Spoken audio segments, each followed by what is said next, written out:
नमस्कार दोस्तों, मैं हेमंत सैनी एडवोकेट और आप देख रहे हैं हेमंत LLB लॉ। आज की वीडियो में हम बात करेंगे लड़ाई झगड़े के मामले में इन्वेस्टिगेशन में क्या होता है। जब दो पक्षकारों के बीच में लड़ाई झगड़ा होता है तो एक पक्ष के द्वारा पहले FIR दर्ज करवा दी जाती है और दूसरे पक्षकार के द्वारा बाद में FIR दर्ज करवाई जाती है।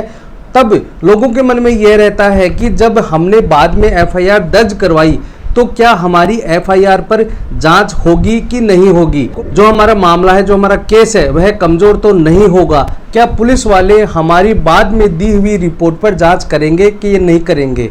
तो इस मामले को लेकर इस वीडियो में मैं आपको शुरू से लेकर अंत तक जरूर बताऊंगा ताकि आपको क्लियर समझ में आ जाए। लेकिन दोस्तों, वीडियो शुरू करने से पहले अगर आपने अभी तक मेरे चैनल को सब्सक्राइब नहीं किया है तो प्लीज़ चैनल को सब्सक्राइब करें और लाइक का बटन जरूर दबाएं ताकि मैं आपके पास ऐसी वीडियो लाता रहूं। मैं आपको एक उदाहरण के तौर पर बताता हूं। मान लीजिए कि X नाम का व्यक्ति है और Y नाम का व्यक्ति है। उन दोनों पक्षों में झगड़ा हो जाता है और झगड़े में कई व्यक्ति भी शामिल होते हैं, जिस तरह से उनके कोई रिश्तेदार हैं या फिर उनके कोई दोस्त हैं।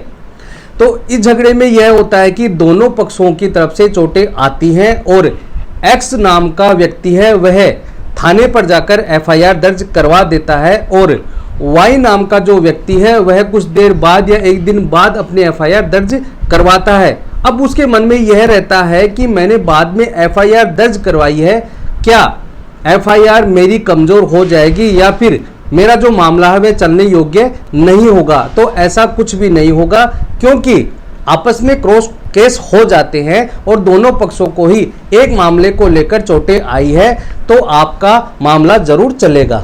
पहले मामले में हमला किसने किया इस बात को पुलिस तय नहीं करेगी, बल्कि कोर्ट के द्वारा इस बात को तय किया जाएगा। इसलिए जब दोनों ग्रुपों में लड़ाई झगड़ा होता है और FIR दर्ज करवाने के लिए दोनों ही ग्रुप थाने में FIR दर्ज करवाने जाते हैं तो उन दोनों की FIR ली जाएगी। अब मान लीजिए कि लड़ाई झगड़ा होने के बाद दोनों पक्षकारों के द्वारा थाने में FIR दर्ज करवाने जाते हैं और पहले प्रथम जो पक्ष है उसकी FIR ले ली जाती है और दूसरे पक्ष की FIR नहीं ली जाती है, या फिर FIR दर्ज करने में टालमटोल की जाती है या फिर आपकी FIR को लेने से मना कर दिया जाता है। तो ऐसी स्थिति में आप अपनी एप्लीकेशन लेकर आप SP के पास जा सकते हैं।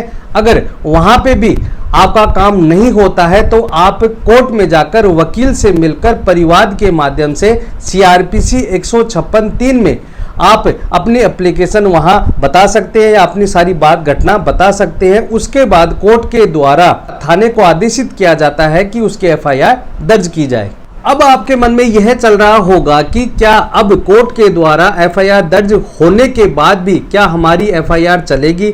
तो मैं ये कहूँगा कि आपकी FIR पर सभी कार्रवाई की जाएगी। जिस तरह से मान लीजिए कि कोई भी धाराओं में अगर आपके साथ मारपीट होती है तो उन धाराओं में उन मुलजिमानों के खिलाफ FIR दर्ज की जाएगी। अगर कोई भी ऐसी धारा है जिसमें गिरफ्तारी होनी है तो FIR दर्ज होने के बाद उन मुलजिमानों को गिरफ्तार किया जाएगा। जिस तरह से जमानत करानी होती है उनको कोर्ट में आकर जमानत करानी होगी और तारीख पेशी पे भी आना होगा। जब एक ही मामले में दोनों पक्षकारों की FIR दर्ज हो जाती है तो उसे ही क्रॉस केस कहा जाता है।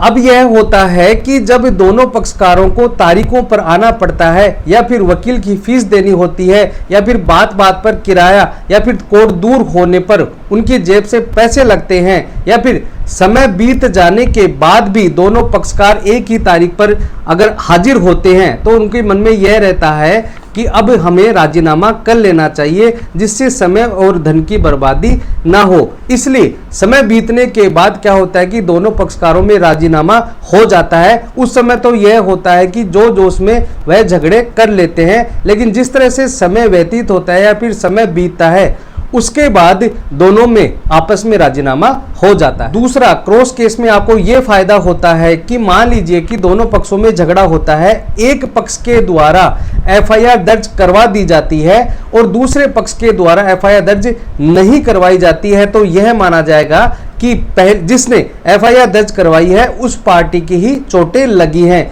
लेकिन अगर आप क्रॉस केस दर्ज करवा देते हैं तो आप उस कोर्ट में आप यह बता सकते हैं कि हमने अपने डिफेंस में या फिर अपने बचाव में एफआईआर दर्ज करवाई। इसलिए आपकी जानकारी के लिए मैं आपको बता दूं कि अगर आपने बाद में भी एफआईआर दर्ज करवाई है तो यह आपके लिए बहुत ही फायदेमंद हो सकती है। अगली पार्टी पर प्रेशर बनता है, इस आधार पर क्या पता उन दोनों में राजीनामा भी हो सकता है। तो दोस्तों आज के लिए इतना ही। मैं उम्मीद करता हूं कि आपको ये वीडियो समझ में आ गया होगा कि बाद में एफआईआर दर्ज करवाने पर क्या आपका मुकदमा चलेगा कि नहीं चलेगा। बाद में आपका मुकदमा चलेगा, आप बाद में भी दूसरी पार्टी पर प्रेशर बना सकते हैं और अपना बचाव कर सकते हैं। तो दोस्तों ऐसे ही इंटरेस्टिंग वीडियो के लिए वीडियो को लाइक और शेयर जरूर करें और ऐसे इंटरेस्टिंग वीडियो के लिए मेरे चैनल को सब्सक्राइब करें ताकि मैं नॉलेजेबल वीडियो आपके पास लाता रहूं। धन्यवाद।